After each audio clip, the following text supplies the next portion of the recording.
சிறகடிக்க ஆசை சீரியல்ல இனிய எபிசோட்ல என்ன நடந்திருக்கு அப்படிங்கிறத பார்க்கலாம். இப்ப நம்ம முத்துவும், மீனாவும் அந்த சீல்டோடையும், செக்கோடையும் வந்து மேளதாளத்தோட சும்மா ஆட்டம் போட்டுக்கிட்டு இருக்கிறாங்க. மேளம்லாம் அடிச்சுக்கிட்டு ஒவ்வொரு டிஸ்ட்ரிக்டோட மியூசிக்கையும் போட்டுக்கிட்டு சும்மா பட்டைய கிளப்பிக்கிட்டு இருக்கிறாங்க. இதெல்லாம் பார்க்குற நம்ம ஸ்ருதியால ஆடாம இருக்க முடியல.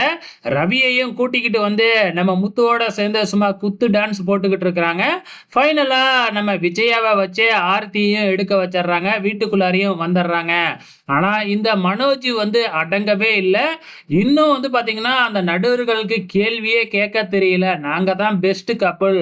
ஏதோ அந்த முத்து மீனாவுக்கு பாவம் பார்த்து குடுத்துட்டாங்க அப்படின்னு நடுவர்கள பார்த்து வந்து பார்த்தீங்கன்னா, பேச ஆரம்பிக்கிறாங்க.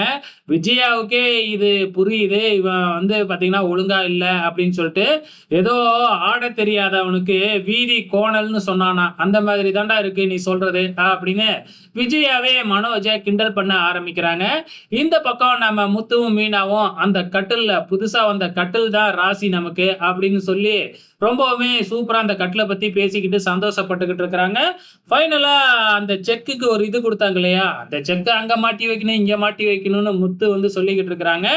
இதெல்லாம் கேட்கிற இங்க விஜயா, ரோகிணி, மனோஜ் இவங்க 2 பேரும் வந்து பார்த்தீங்கன்னா, மறுபடியும் நம்ம முத்துவையும், நம்ம மீனாவைய பத்தி ஏதோ கிண்டல் அடிக்க ஆரம்பிக்கிறாங்க. ஸோ இப்படியே தான் போயிட்டு இருக்கு. இன்னைய எபிசோட பொறுத்தளவு. ஃபைனலா என்ன நடக்குது அப்படின்னு பார்த்தீங்கன்னா, அந்த நடுவர்கள் சொன்னாங்கப்பா, ஏதோ சண்டையே வராம இருந்ததுன்னா, அந்த ஜோடிங்க 2 பேரும் தன்ன பத்தி ஏதோ ரகசியத்த மறைக்கிறாங்கன்னு அர்த்தம். அப்படின்னு சொன்ன உடனே ரோகிணிக்கு தூக்கி வாரி போட்டுருச்சு. ஏன்னா ரோகிணி தானே எல்லா ரகசியத்தையும் மறைச்சு வச்சிருக்கு. அதெல்லாம் எப்ப தெரிய வருதுன்னு தான் தெரியல. கூடிய சீக்கிரத்தில தெரிய வந்தா நல்லா இருக்கும்னு தான் நெனைக்கிறேன். ஸோ ஃபைனலா என்ன நடக்குது அப்படிங்கிறத பார்க்கலாம். ஸோ இப்ப இப்படி ஒரு விஷயம் நடந்திருக்கு இல்லையா? இப்ப மனோஜும், ரோகிணியும் தனியா இருக்கிறப்ப வந்து பார்த்தீங்கன்னா, அத பத்தி தான் பேசிக்கிறாங்க. அதே டைம்ல நம்ம விஜயாவுக்கு கூட வந்து லைட்டா இவங்க மேல சந்தேகம் வர ஆரம்பிக்குது. அப்போ ஒருவேளை இவங்க ஏதோ ரகசியத்த மறைக்கிறாங்களோ நம்மகிட்ட இருந்து அப்படின்னு விஜயாவும் சந்தேகப்பட ஆரம்பிக்கிறாங்க. வெயிட் பண்ணி பார்க்கலாம் நாளைக்கு என்ன நடக்க போகுதுன்னு.